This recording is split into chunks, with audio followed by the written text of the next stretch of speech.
Hey, what's up guys? This is Dan with Restless Studios. Welcome to Rift Adventures Part 3. I gotta make this intro very fucking quick because I just managed to get a group together to go into Expert Lantern Hook, and we are going almost right now. This is a T1 dungeon. It's pretty damn tough. If you have the right group, it's not too bad. So I will see you inside. Alright, now fortunately I have beaten this dungeon on several occasions, so fortunately I don't have to go out and do a bunch of research on boss strategies and shit like that and kind of brush up on that, because I am very familiar with this place, so I can rock out information on the fly. Thank God too, because I really don't have any time to do my fucking homework, because these guys just kind of formed and warped in within about 5 minutes. So the first thing you're going to do, and the only thing you really missed so far, is that you have to go around this circle and kill a bunch of trash mobs. One thing you'll notice is we're passing these cell doors, and I will get to that in a moment. Alright, now the prisoners. Basically what you do is you gotta kick open these cell doors, go in, talk to these idiots, and they will essentially break free. One of them will actually go up this little ramp here, and there will be a fire, so we can't get through that area. He will proceed to take a piss on the fire and invite some dude named Mr. Opal to come down and get into a fight with us. So the fire just went up. That is part of the reoccurring quest, by the way, in here, which reminds me, there's an east part of Sanctum where you want to get the daily, so you get an extra plaque of achievement. What the fuck is a plaque of achievement, you ask?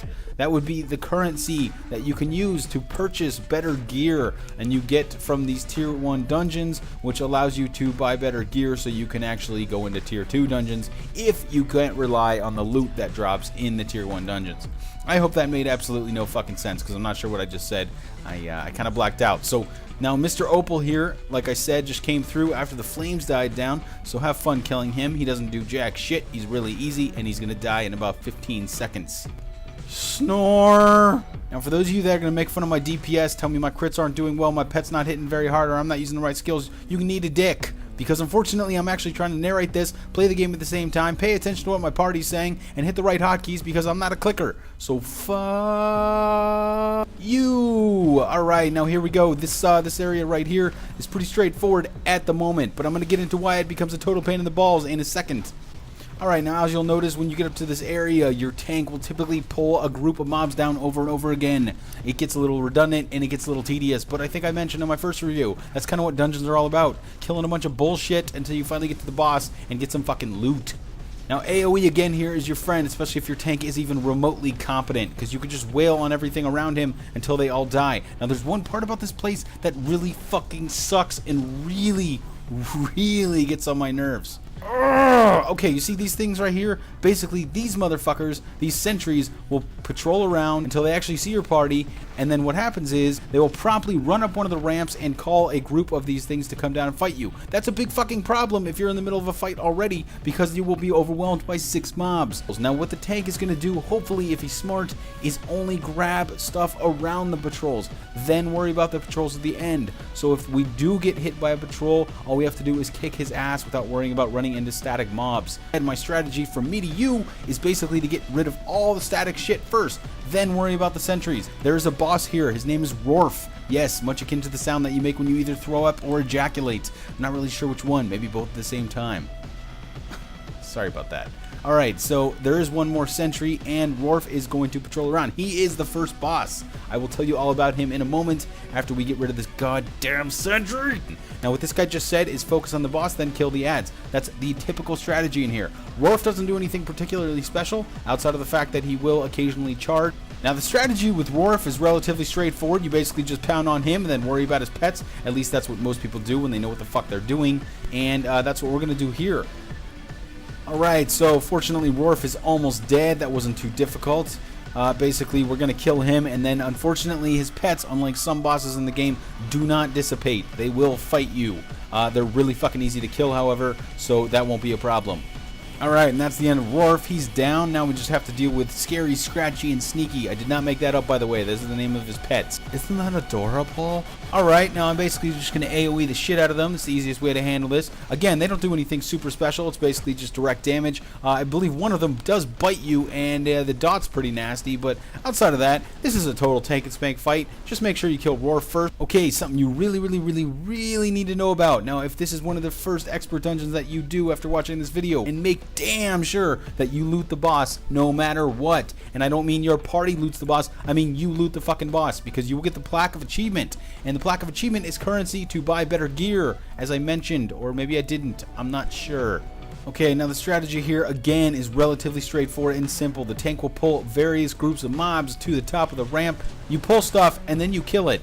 So I'm trying to avoid trash mobs. However, there is a reason I brought this up. There are a ton in this room. As you can see, we're fighting quite a few right now. So you want to be pretty careful. Sometimes the tank will get cocky, as tanks tend to do, and swing their dick around in rooms with tons of mobs. The thing is, mobs love cocks, and they will all run after you and basically overwhelm your party. So be careful in this room. Okay, now if you noticed Gandalf standing up here with his thumb up his ass, just kind of watching the show, that guy is Pyromancer Kevin. Oh god, the names in this fucking game. Let's call it Kevin. Pyromancer Kevin from now on. Alright, now Pyromancer Kevin is watching the fight for one good reason. He likes my pants. No, because he actually is going to come down here eventually and fight, because he is the second boss. Now, killing him is not a super easy accomplishment.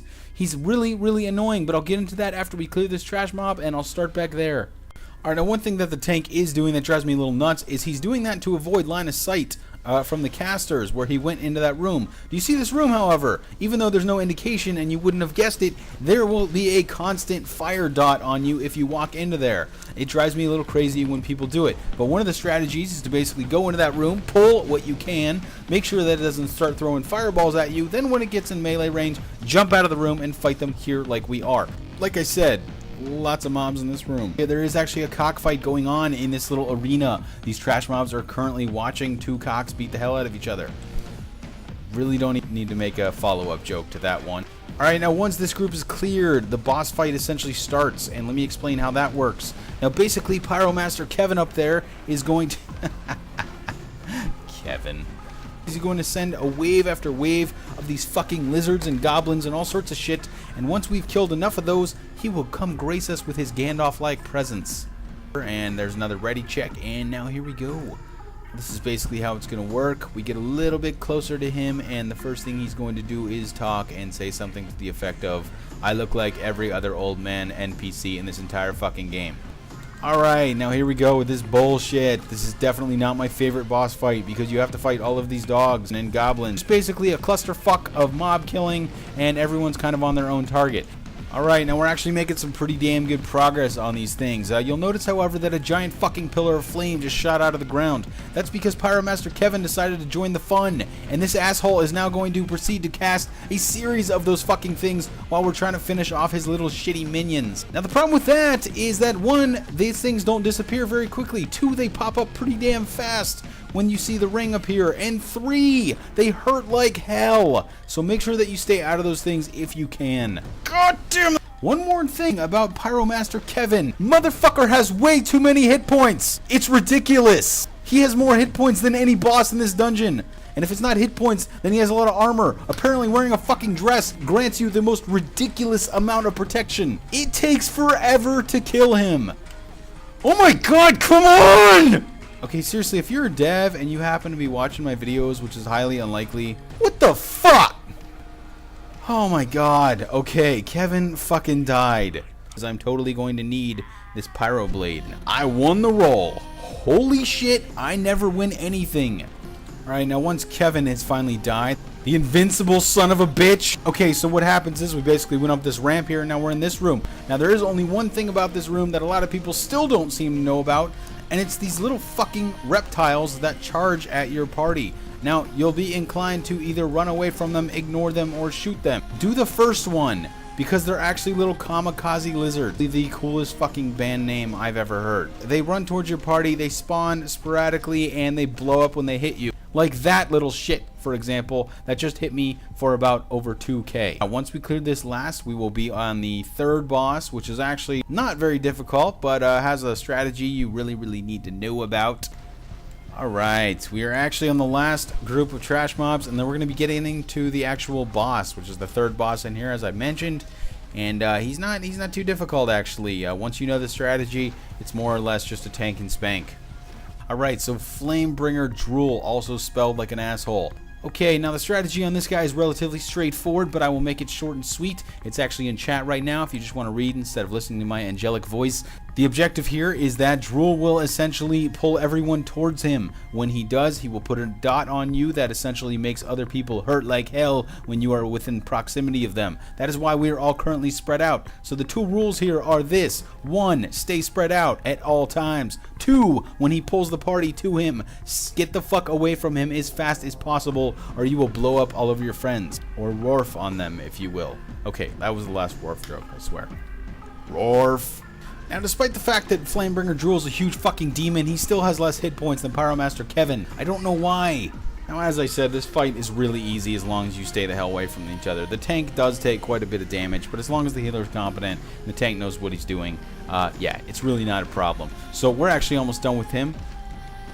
And now we are done with him. So once he dies, then we're going to move on to the final boss, which I will explain the strategy for. It's a little bit more complicated.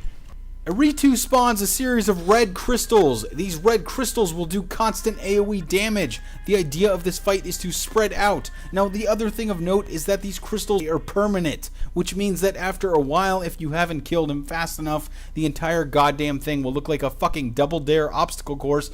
The second thing he'll do is occasionally throw a small area of effect, fireball, nuke, that will fuck your party up. So you also have to be wary of that.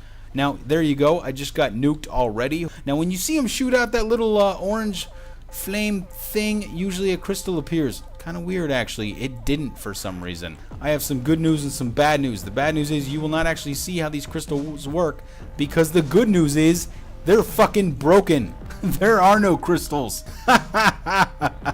Well, this fight will be really, really easy, because all we have to deal with now are nukes. Aritu is almost dead. Alright, I'm not gonna lie to you guys. I'm starting to get a little bit drunk. So, that I am funny as hell and my penis is considerably larger than 99.3% of the YouTube reviewers. Alright, so how... Uladir, the Firehoof. He is quite dangerous. Basically, this guy is pretty easy, pretty straightforward. He doesn't have a whole shitload of health, but he does hit very fucking hard. What he's going to do is he's going to basically bounce all over the goddamn map. He has a charge, which he loves to use, and it hurts like a bitch. Because what he's going to do is he's going to, first of all, create a gigantic fucking wall of Inferno Flame, just like Pyromancer Kevin did. But in addition to that, he's going to charge and basically leap all over the fucking place. He will attack everyone in the party at random intervals. It's totally random, like I said. And occasionally he'll follow it up with a nice slice doing a tremendous amount of damage. In my case, he killed me almost instantly.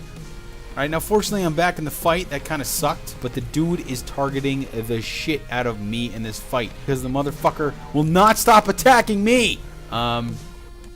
But ultimately, he's not that bad. The only one in this whole dungeon that's a real bitch, outside of the fact that Pyromancer Kevin takes fucking forever, is Aritu. So that is it. We have successfully beaten the expert Fall of Lantern Hook. Hope you guys enjoyed that. Join me in part 4 of the Rift Adventures. Peace.